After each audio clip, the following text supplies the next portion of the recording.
Ça vous est déjà arrivé d'avoir froid dans votre propre logement ou d'hésiter à mettre le chauffage par peur de la facture à la fin du mois? Eh bien malheureusement, vous n'êtes pas seul. D'après Eurostat, un Européen sur 10 est incapable de se chauffer correctement et l'une des raisons principales, c'est la mauvaise isolation des logements. Ce problème a un nom, les passoires thermiques. Ce sont des logements qui consomment beaucoup d'énergie pour atteindre une température confortable. En France, on est particulièrement concerné.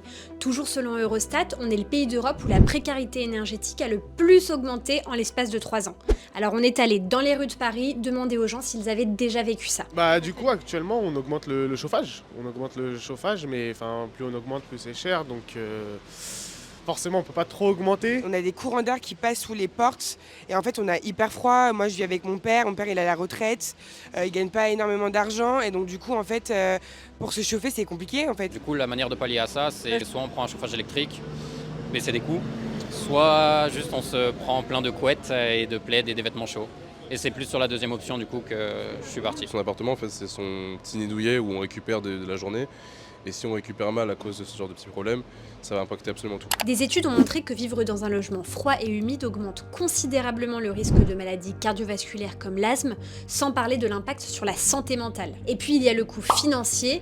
Une bonne isolation peut réduire une facture énergétique de 15 à 60%. Et enfin, il y a un coût écologique. Plus on chauffe, plus on pollue. Face à cette situation, la France a décidé d'interdire progressivement la location des passoires thermiques, à moins que les travaux de rénovation nécessaires soient entrepris. Ça concerne un peu plus d'1 million de logements. Et cette mesure ne plaît pas à tout le monde. Certains craignent que cette interdiction ne fasse qu'aggraver la crise du logement en retirant un grand nombre de biens du marché locatif.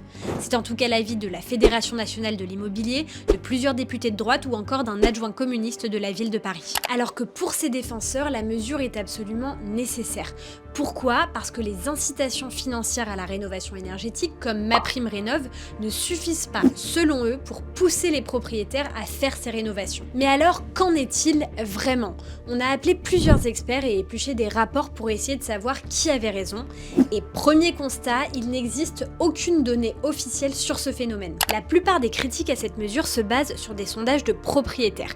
Par exemple, selon un panel du site immobilier PAP publié en janvier 2025, face à cette interdiction, seule la moitié des propriétaires comptaient réaliser des travaux, contre 17% qui envisageaient de vendre, et un tiers de tout simplement ne rien faire, c'est-à-dire laisser leur logement vacant ou continuer à louer en se mettant hors la loi. Mais bon, ça ne remplace pas une vraie étude d'impact et prête facilement au biais et à l'instrumentalisation. D'ailleurs, pour nuancer, il faut savoir que tous ces logements n'ont pas disparu du marché locatif du jour au lendemain. La mesure ne concerne que les nouveaux contrats de location conclus ou renouvelés à partir de 2025. Pour autant, ça ne veut pas dire que toutes les craintes sont infondées.